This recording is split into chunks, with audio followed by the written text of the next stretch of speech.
तो दोस्तों आप सभी लोगों का मैं स्वागत करता हूं शशि आईएएस एकेडमी के चैनल पर। दोस्तों जैसा कि बात करते हैं, आपका सबसे बड़ा चैलेंज ये था कि आप कैसे करंट अफेयर्स को तैयार करेंगे। तो दोस्तों आपके चैलेंज को हमने आसान बना दिया है और मैं लेकर आया हूं आप सभी लोगों के लिए 1000 एमसीक्यूज, वो भी किसके, करंट अफेयर्स के। क्योंकि आपको तो पता ही है सबसे ज्यादा अगर किसी विषय का वेटेज रहेगा आपके एग्जाम में तो वो रहेगा दोस्तों करंट अफेयर्स का। क्लास शुरू करने से पहले मैं एक और बात ऐड ऑन करना चाहूंगा। जिन छात्रों ने अभी तक चैनल को नहीं सब्सक्राइब और शेयर किया है उन सभी छात्रों से मैं कहना चाहूंगा कि वे लोग क्या करें, चैनल को सब्सक्राइब और शेयर जरूर कर दें। चलिए आइए प्रारंभ करते हैं, बिना किसी और बात की चर्चा करते हुए आते हैं अपने फर्स्ट क्वेश्चन पर। जैसा कि बात करते हैं, अभी तक हमने 75 तक के क्वेश्चन पर सारा डिस्कशन कर लिया है। अब हम बात करने वाले हैं 76 नंबर जो क्वेश्चन है इसके बारे में बात करने वाले हैं। तो ऐसे में अगर आप देखें तो क्वेश्चन में ये कहा जा रहा है कि 6 दिसंबर को भारत रत्न डॉक्टर भीमराव अंबेडकर का कौन सा महापरिनिर्वाण दिवस मनाया गया है। पहला ऑप्शन कहता है साथियों 85वां, 85 की बात करते हैं। दूसरा ऑप्शन कहता है 86वां, तीसरा ऑप्शन कहता है 27वां और चौथा ऑप्शन कहता है 88वां। तो दोस्तों यह प्रश्न बहुत ही आसान है और बहुत ही अच्छा प्रश्न है। इस प्रश्न का जवाब जरूर दीजिएगा आप लोग और जल्दी से देना शुरू कर दीजिए। बहुत सारे छात्र हमारे जो हैं इधर तुरंत अपना जवाब देना शुरू कर देते हैं क्योंकि वे जानते हैं कि सर के द्वारा जितने भी क्वेश्चन करवाए जा रहे हैं वे बहुत ही रिलेवेंट है हमारे एग्जाम के लिए और हमें भी क्या करना चाहिए, अपना प्रयास जारी कर देना चाहिए तुरंत के साथ। मतलब जैसे ही क्वेश्चन पढ़ा जाए वैसे ही आंसर देना हमें भी शुरू कर देना चाहिए। तो ऐसे में अगर आप देखें तो इसका जो सही जवाब हो जाएगा दोस्तों वो हो जाएगा बी, सही हो जाएगा। देखिए यहां पर महापरिनिर्वाण क्यों कहा गया है, दरअसल बात करते हैं तो डॉक्टर भीमराव अंबेडकर जी की बात करते हैं तो इन्होंने क्या किया था, इन्होंने क्या कर दिया था कि अपने लास्ट समय में यानी कि जब इनके जीवन के अंतिम समय चल रहा था तब इन्होंने क्या किया था, बौद्ध धर्म ग्रहण कर लिया था। तब इन्होंने क्या किया था, बौद्ध धर्म ग्रहण कर लिया था दोस्तों। और गौतम बुद्ध जी की बात करते हैं जो बौद्ध धर्म के संस्थापक थे, जो बौद्ध धर्म के संस्थापक थे वे कौन थे, गौतम बुद्ध जी की बात करते हैं। जब इन्होंने अपने जीवन का त्याग कर दिया, जब इन्होंने अपने जीवन का त्याग किया था गौतम बुद्ध जी ने, तो उस घटना को क्या कहा गया था, महापरिनिर्वाण कहा गया था बौद्ध ग्रंथों के अनुसार। उसी क्रम में यदि आप देखें तो जब क्या होता है, डॉक्टर भीमराव अंबेडकर 6 दिसंबर की बात करते हैं तो जब उनकी मृत्यु हो जाती है तो उस घटना को क्या कहा जाता है, महापरिनिर्वाण कहा जाता है। और डॉक्टर भीमराव अंबेडकर जी के बारे में तो आप जानते ही हैं, जिन्हें एक तरह से संविधान का पिता कहा जाता है। ये वही डॉक्टर भीमराव अंबेडकर है, ये वही डॉक्टर भीमराव अंबेडकर है जो प्रारूप समिति के भी अध्यक्ष थे दोस्तों। ये बातें भी आप लोग ध्यान रखिएगा। चलिए अब आइए हम बात करते हैं इसी के साथ अगले प्रश्न के बारे में। तो अगला प्रश्न कह रहा है 77 वाला प्रश्न ये कह रहा है कि महोदय ये बता दीजिए कि प्रो कबड्डी लीग की पटना पायरेट्स टीम का टाइटल स्पॉन्सर कौन है। पहला ऑप्शन कहता है दोस्तों ड्रीम 11, दूसरा ऑप्शन कहता है स्टील अथॉरिटी ऑफ इंडिया, तीसरा ऑप्शन कहता है दोस्तों बिहार, चौथा ऑप्शन कहता है वीवो। बड़ा ही प्यारा प्रश्न है, जल्दी से आप लोग जवाब दीजिए। देखते हैं हमारे कितने ऐसे मित्र हैं जो इस प्रश्न का जवाब दे पाते हैं। देखते हैं हमारे ऐसे कितने मित्र हैं जो इस प्रश्न का जवाब दे पाते हैं, जो कि अपने आप में बड़ा ही प्यारा प्रश्न है, अपने आप में एक बहुत प्यारा प्रश्न है दोस्तों। जल्दी से आप लोग जवाब दीजिए। तो प्रो कबड्डी लीग की पटना पायरेट्स टीम का टाइटल स्पॉन्सर कौन है, तो दोस्तों ये बातें ध्यान रखिएगा। बिहार सरकार की बात करते हैं, बिहार सरकार की बात करते हैं तो ये बातें ध्यान रखिएगा। ऑप्शन नंबर 20 सही हो जाएगा। बहुत सारे छात्रों ने ज्यादातर बी ऑप्शन को चूज किया हुआ है, कुछ छात्रों ने ए चूज कर लिया है, लेकिन नहीं, इसका जो सही जवाब हो जाएगा दोस्तों वो सी सही हो जाएगा। ये बातें ध्यान रखिएगा। चलिए अब आइए बात करते हैं इसी के साथ अगले प्रश्न के बारे में। तो 79 नंबर वाला जो प्रश्न कहता क्या है, किस केंद्रीय मंत्री ने कार्डियो पल्मोनरी रेससिटेशन यानी कि सीपीआर पर राष्ट्रव्यापी जन जागरूकता अभियान शुरू किया है। पहला ऑप्शन कहता है अनुराग ठाकुर, दूसरे ऑप्शन की बात करते हैं तो दूसरा ऑप्शन कहता है पीयूष गोयल, तीसरा ऑप्शन कहता है डॉक्टर मनसुख मांडविया और चौथा ऑप्शन कहता है आर.के. सिन्हा। तो बड़ा ही प्यारा प्रश्न है, बड़ा ही प्यारा प्रश्न है दोस्तों। जल्दी से आप लोग जवाब दीजिए कि इस प्रश्न का सही जवाब क्या हो जाएगा। इस प्रश्न का सही जवाब क्या हो जाएगा, जल्दी से आप लोग बताइए दोस्तों। तो ऐसे में अगर आप देखें तो इसका जो सही जवाब हो जाएगा वो हो जाएगा डॉक्टर मनसुख मांडविया की बात करते हैं। तो एक तरह से इन्होंने जागरूकता अभियान के शुरू किया हुआ है। ठीक है, तो इसको इतना ज्यादा इंपॉर्टेंट नहीं है, तो लिखने की कोई आवश्यकता नहीं है। नेक्स्ट बात करते हैं इसी के साथ अगले प्रश्न के बारे में। अगला प्रश्न कह रहा हाल ही में भारत की तीसरी महिला ग्रैंड मास्टर कौन बनी है। बहुत ही कह सकते हैं इंपॉर्टेंट क्वेश्चन है, इसको आप अपने कॉपी में और अपने दिमाग में सेट कर लीजिए। पहला ऑप्शन कहता है वतिका अग्रवाल, दूसरा ऑप्शन कहता है पद्मिनी राउत, तीसरा ऑप्शन कहता है वैशाली रमेश बाबू और चौथा ऑप्शन कहता है हरिका द्रोणावल्ली की बात करते हैं। बड़ा ही अच्छा प्रश्न है, बड़ा ही अच्छा प्रश्न है। जल्दी से आप लोग जवाब दीजिए साथियों, जल्दी से आप लोग जवाब दीजिए। बहुत सारे छात्र अपने जवाब के बारे में सोच रहे हैं कि आखिर मैं इस प्रश्न का सही जवाब क्या दूं। तो क्वेश्चन में एक पूछा जा रहा हाल ही में भारत की तीसरी महिला ग्रैंड मास्टर कौन बनी है। तो ऐसे में अगर आप देखें तो इसका जो सही जवाब हो जाएगा दोस्तों वो हो जाएगा सी, सही हो जाएगा। वैशाली रमेश बाबू की बात करते हैं सॉरी वैशाली रमेश बाबू की बात करते हैं। तो इन्हें एक तरह से तीसरा ग्रैंड मास्टर चुना गया है, ये बातें याद रखिएगा। ये महिला है, ठीक है, पुरुष मत समझिएगा। दुनिया के, चलिए नेक्स्ट बात करते हैं, दुनिया के पहले पोर्टेबल हॉस्पिटल का उद्घाटन कहाँ किया गया है। तो ये वाली बात याद रखिएगा कि दुनिया का पहला पोर्टेबल हॉस्पिटल का उद्घाटन कहाँ किया गया है। पहला ऑप्शन कहता है साथियों पटना, दूसरा ऑप्शन कहता है वाराणसी, तीसरा ऑप्शन कहता है जयपुर और चौथा ऑप्शन कहता है दोस्तों गुरुग्राम। तो जल्दी से इस प्रश्न का भी जवाब दे दीजिए, जल्दी से इस प्रश्न का भी जवाब दे दीजिए फटाफट देते चलिए। तो जैसा कि बात करते हैं कुछ छात्रों ने बी चूज कर लिया है, कुछ छात्रों ने एक तरह से सी चूज कर लिया है और कुछ छात्र ये सोच रहे हैं कि हम क्या ही दें इसका जवाब।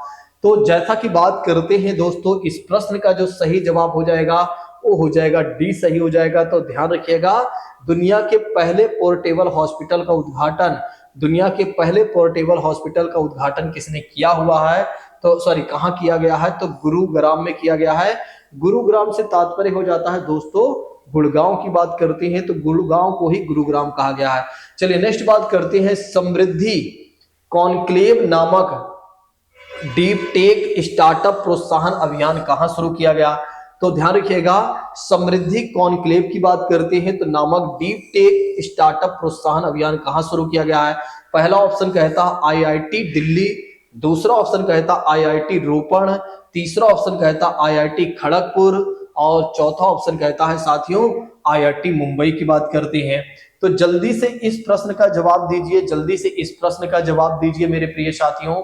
तो फटाफट आंसर देते चलिए ताकि आपके एक तरह से सवाल सही होने लगे और आपको एक तरह से थोड़ा से आइडिया भी लगने लगे। तो ऐसे में अगर आप देखें तो समृद्धि कॉन्क्लेव की बात करते हैं तो नामक डीप टेक स्टार्टअप का प्रोत्साहन अभियान कहां शुरू किया गया है। तो आईआईटी रोपड़ की बात करते हैं, आईआईटी रोपड़ की बात करते हैं। रोपड़ का मतलब हो जाता है दोस्तों गुजरात हो जाता है, क्योंकि गुजरात में ही एक प्रमुख स्थल है। ठीक है, तो ये बातें याद रखिएगा जो कि सिंधु घाटी सभ्यता में भी इसके बारे में चर्चा की गई है या किया गया है रोपड़ के बारे में। चलिए इंटरनेशनल मैरीटाइम ऑर्गेनाइजेशन के लिए भारत को फिर से चुन लिया गया, इसका मुख्यालय कहाँ है। इंटरनेशनल मैरीटाइम ऑर्गेनाइजेशन के लिए इंटरनेशनल मैरीटाइम ऑर्गेनाइजेशन के लिए भारत को फिर से चुन लिया गया है, इसका मुख्यालय कहां पर है। पहला ऑप्शन कहता है सिडनी, दूसरा ऑप्शन कहता है दुबई और तीसरा ऑप्शन कहता है लंदन और चौथा ऑप्शन कहता है मुंबई। तो दोस्तों जल्दी से इस प्रश्न का जवाब दीजिए, जल्दी से इस प्रश्न का जवाब दीजिए दोस्तों। ठीक है, जल्दी से इस प्रश्न का जवाब दीजिए। तो ऐसे में अगर देखा जाए तो बहुत सारे छात्र अपने प्रश्न को एक तरह से यानी कि हर एक प्रश्न का जवाब देने के लिए क्या होता है कि वे प्रयास जरूर शुरू करते हैं। चलिए आप लोग जल्दी से आंसर दीजिए।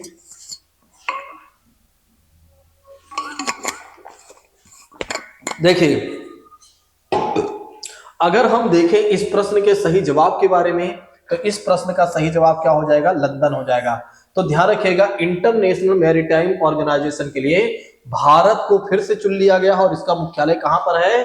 तो इसका मुख्यालय है लंदन की बात करते हैं, ये बातें याद रखिएगा। नेक्स्ट बात करते हैं, भारतीय रेलवे ने रेल पटरियों पर हाथियों से होने वाले दुर्घटना को रोकने के लिए कौन सी तकनीकी का इस्तेमाल किया हुआ है या कौन सी तकनीकी की शुरुआत किया हुआ है? बड़ा ही प्यारा प्रश्न है, इसको तुरंत लिख लीजिए अपने नोट्स में। ठीक है, भारतीय रेलवे ने रेल पटरियों पर हाथियों से होने वाली दुर्घटनाओं की बात करते हैं तो उनको रोकने के लिए कौन सी तकनीक की शुरुआत किया हुआ है? हाथी सुरक्षा, गजराज सुरक्षा और हाथी बचाओ और गजराज कवच।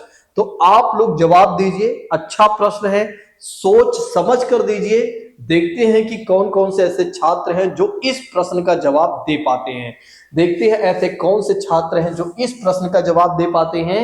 अच्छा प्रश्न है। देखिए, दरअसल क्या होता है, अगर आप देखें तो दरअसल क्या होता है कि जैसे देखिए, जंगल से पटरियां भी गई हैं, बहुत सारी पटरियां जो हैं जंगल से ही गई हैं, आप तो जानती हैं। तो जो रेलगाड़ी होती है उधर से गुजरती है, और तो कई बार हाथियों का इधर से उधर आना जाना होता है, और जिसकी वजह से कुछ हाथी जो होती हैं ट्रेन के बीच, मतलब पटरी के बीच में आती हैं, और जिसकी वजह से ट्रेन क्या होती है, लड़ जाती है और हाथियों को नुकसान पहुंचा देती है।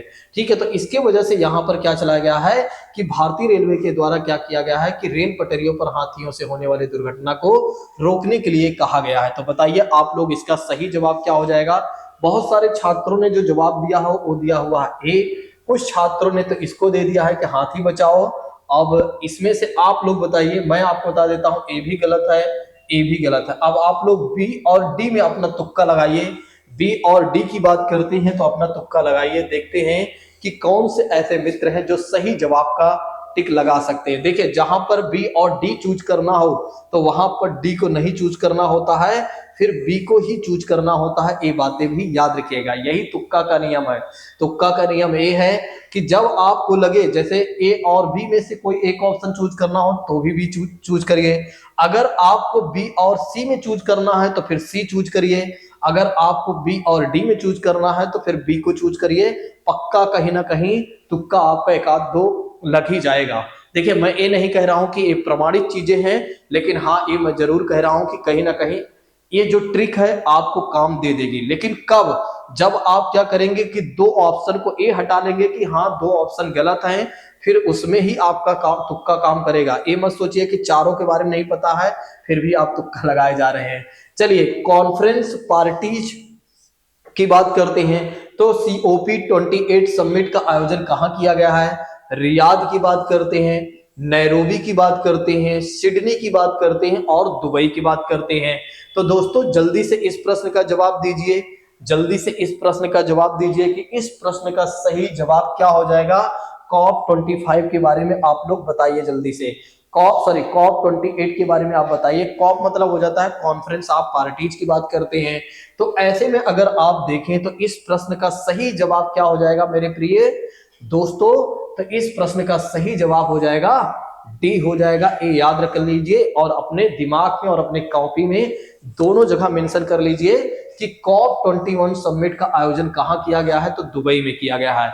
नेक्स्ट बात करते हैं, यानी कि अगले प्रश्न के बारे में बात करते हैं। तो अगला प्रश्न कह रहा है कि हाल ही में हॉर्नबिल फेस्टिवल कहां आयोजित किया गया? तुरंत तुरंत इसे मेंशन कर लीजिए, तुरंत के तुरंत मेंशन कर लीजिए अपने कॉपी में, तुरंत लिख लीजिए, 1 मिनट भी देर मत लगाइए कि हाल ही में हॉर्नबिल फेस्टिवल कहां आयोजित किया गया है। पहला ऑप्शन कहता है नागालैंड, दूसरा ऑप्शन कहता है असम, तीसरा ऑप्शन कहता है त्रिपुरा और चौथा ऑप्शन कहता है मेघालय। अच्छा प्रश्न है, जल्दी से आप लोग जवाब दीजिए, जल्दी से आप लोग जवाब दीजिए, अच्छा प्रश्न है। तो दोस्तों, जल्दी से आप लोग जवाब दीजिए। आप इसमें संकोच मत करिए, इसमें आप लोग संकोच मत करिए, जवाब देते चलिए दोस्तों। तो जैसा कि बात करते हैं, इस प्रश्न का जो सही जवाब हो जाएगा, हॉर्नबिल फेस्टिवल की बात करते हैं तो कहां पर आयोजित किया गया है?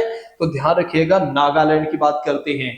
तो नागालैंड की बात करते हैं तो नागालैंड में यह फेस्टिवल आयोजित किया गया है, तो भूलिएगा नहीं आप लोग। चलिए, अब पीएम मोदी ने बात करते हैं 10,000वें की बात करते हैं, जन औषधि केंद्र का उद्घाटन किया हुआ है उन्होंने।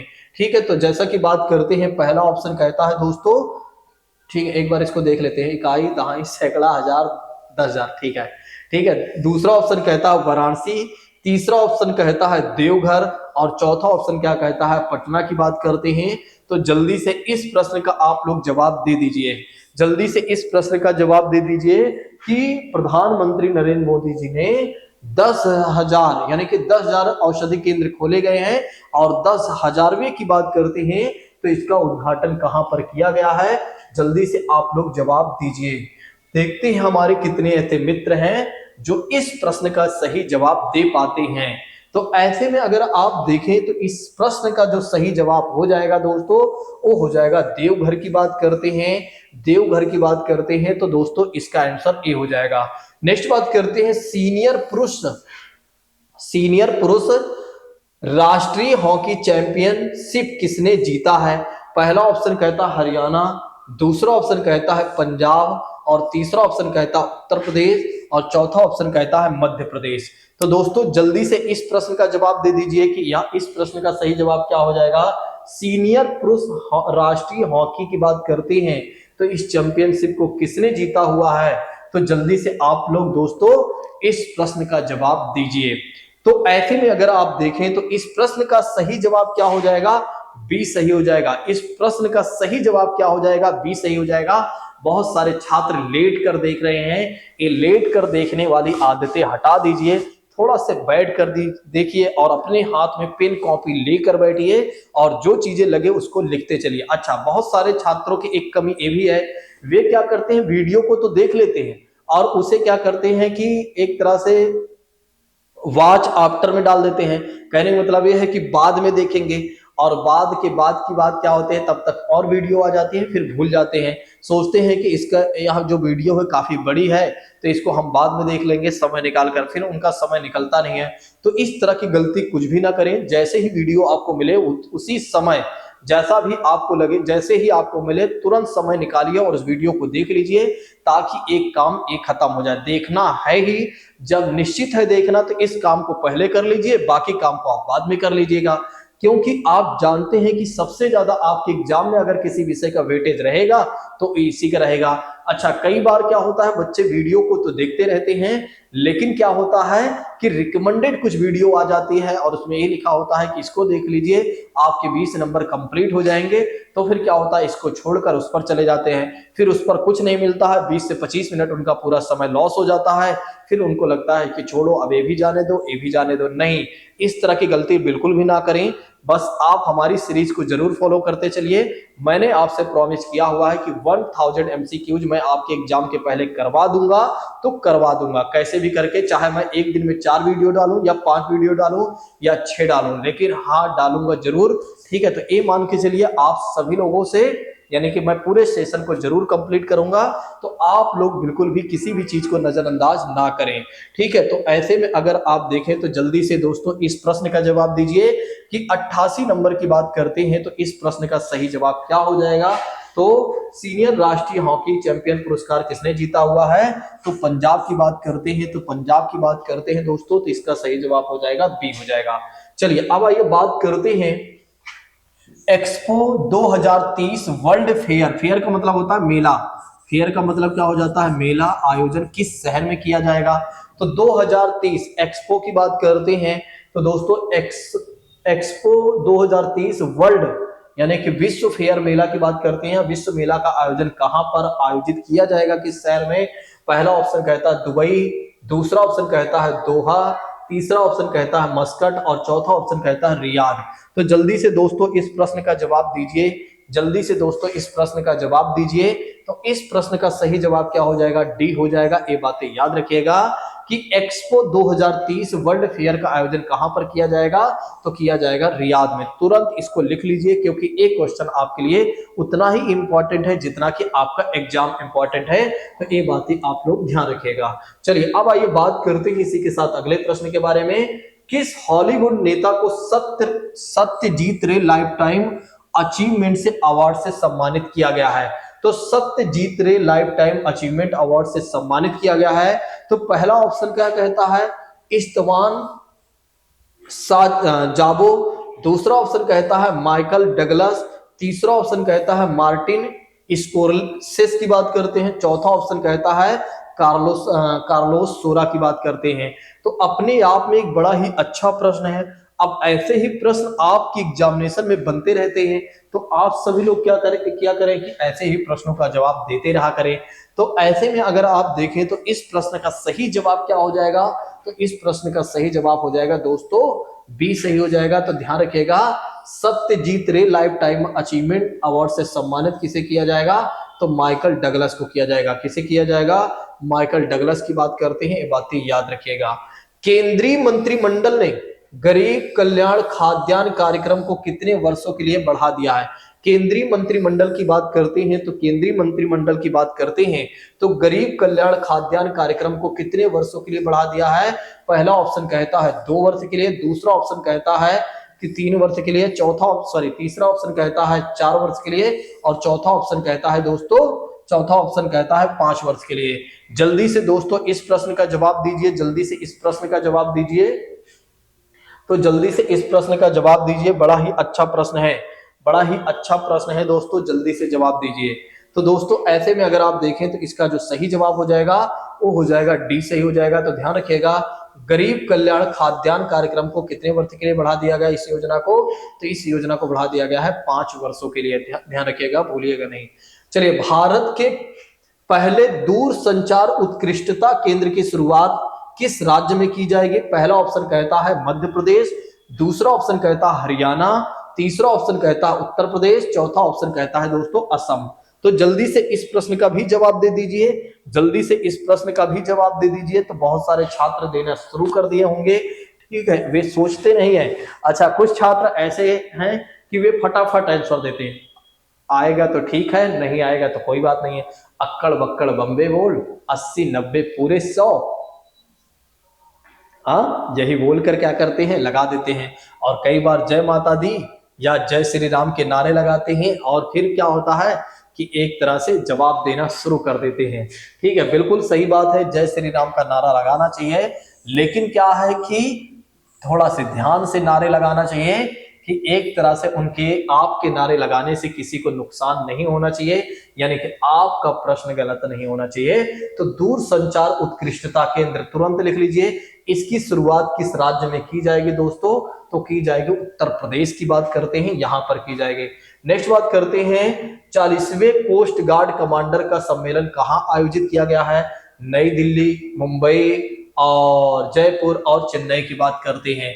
तो दोस्तों जल्दी से आप लोग जवाब दीजिए, जल्दी से आप लोग जवाब दीजिए, जल्दी से आप लोग जवाब दीजिए।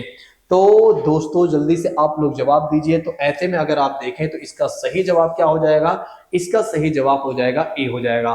ठीक है, चलिए अब नेक्स्ट बात करते हैं, आईसीसी की बात करते हैं। आईसीसी पुरुष T20 विश्व कप 2024 के लिए अफ्रीका क्षेत्र के किस टीम ने क्वालिफाई किया हुआ है, याद कर लीजिए तुरंत। ठीक है, जिम्बाब्वे, युगांडा, घाना, तंजानिया की बात करते हैं। तो दोस्तों बहुत ही अच्छा प्रश्न है, बहुत ही अच्छा प्रश्न है, जल्दी से आप लोग जवाब दीजिए, जल्दी से आप लोग जवाब दीजिए, जल्दी से आप लोग जवाब दीजिए दोस्तों। तो ऐसे में अगर आप देखें तो इसका जो सही जवाब हो जाएगा वो हो जाएगा बी सही हो जाएगा। युगांडा की बात करते हैं तो युगांडा इसका सही जवाब हो जाएगा। चलिए नेक्स्ट बात करते हैं, चक्रवात माईकॉन्ग को किस देश ने नाम दिया है। तो चक्रवात माईकॉन्ग को किस देश ने नाम दिया है। पहला ऑप्शन कहता है भारत, दूसरा ऑप्शन कहता है बांग्लादेश, तीसरा ऑप्शन कहता है म्यांमार, चौथा ऑप्शन कहता है दोस्तों श्रीलंका। जल्दी से आप लोग जवाब दीजिए दोस्तों, तो जल्दी से आप लोग जवाब दीजिए, जल्दी से आप लोग जवाब दीजिए। तब तक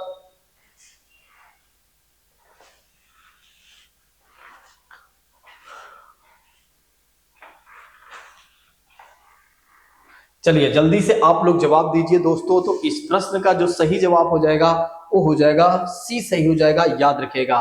तो चक्रवात माईकॉन्ग को किस देश ने नाम दिया हुआ है, तो म्यांमार ने दिया हुआ है। चलिए नेक्स्ट बात करते हैं, हेल्थ केयर संचार में उत्कृष्ट योगदान के लिए PRSI नेशनल अवार्ड से सम्मानित किया गया है किसे। पहला ऑप्शन कहता है आयुषी सिंह, दूसरा ऑप्शन कहता है सुगंधी सुधरराज, तीसरा ऑप्शन कहता है स्मृति ईरानी, चौथा ऑप्शन कहता है सौम्या स्वामीनाथन। दोस्तों तो जल्दी से दोस्तों इस प्रश्न का जवाब दे दीजिए, जल्दी से इस प्रश्न का जवाब दे दीजिए कि इस प्रश्न का सही जवाब क्या हो जाएगा। फटाफट आंसर देते चलिए, अगर आपका मन करता है तो दीजिए, नहीं मन करता है तो आप देखते चलिए।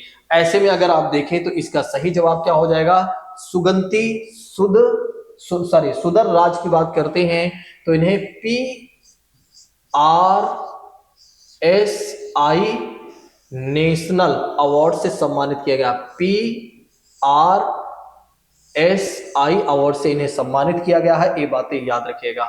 चलिए लास्ट प्रश्न इसमें देख लेते हैं, फिर हम दूसरे वीडियो में देखेंगे। यौन अपराधों से जुड़े मामलों के लिए बने फास्ट ट्रैक स्पेशल कोर्ट को अगले कितने वर्षों तक जारी रखने की मंजूरी दे दी गई है। पहला ऑप्शन कहता है 2 वर्ष, दूसरा ऑप्शन कहता है 3 वर्ष, तीसरा ऑप्शन कहता है 4 वर्ष, पांचवा ऑप्शन कहता है 5 वर्ष। तो दोस्तों जल्दी से आप लोग जवाब दीजिए, जल्दी से दोस्तों इस प्रश्न का जवाब दीजिए कि इस प्रश्न का सही जवाब क्या हो जाएगा। ठीक है, जितनी जल्दी हो सके आप लोग जवाब दीजिए। तो इस प्रश्न का जो सही जवाब हो जाएगा वो हो गया है दोस्तों 3 वर्ष की बात करते हैं तो यौन अपराधों से जुड़े मामलों के लिए बने फास्ट ट्रैक स्पेशल कोर्ट की बात करते हैं तो कितने वर्षों तक जारी रखने की मंजूरी दी गई है, तो 3 वर्ष तक मंजूरी दी गई है। दोस्तों ये बातें याद रखिएगा। आइए हम मिलते हैं इसी के साथ अपने अगली क्लास में, और आप सभी लोगों से मैं यही कहना चाहूंगा, जाते जाते आप कमेंट करके जरूर जाया करें। अच्छा, जो छात्र हमारे यहाँ ऑफलाइन क्लास ले रहे हैं वे लोग क्या किया करें, कमेंट में जरूर लिखा करें present sir, present sir, present sir, present. और जो ऑनलाइन पढ़ रहे हैं वे भी प्रेजेंट लिख कर जाया करें, जिससे हमें ये पता चल जाए कि हाँ कितने छात्र हमारे साथ पूरी जी जान से लगे हुए हैं, ताकि मैं उन्हें सारी चीजें प्रोवाइड करा सकूं टाइम पर। चलिए हम मिलते हैं अपनी अगले क्लास में। Thank you so much. जय हिंद दोस्तों, take care all of you.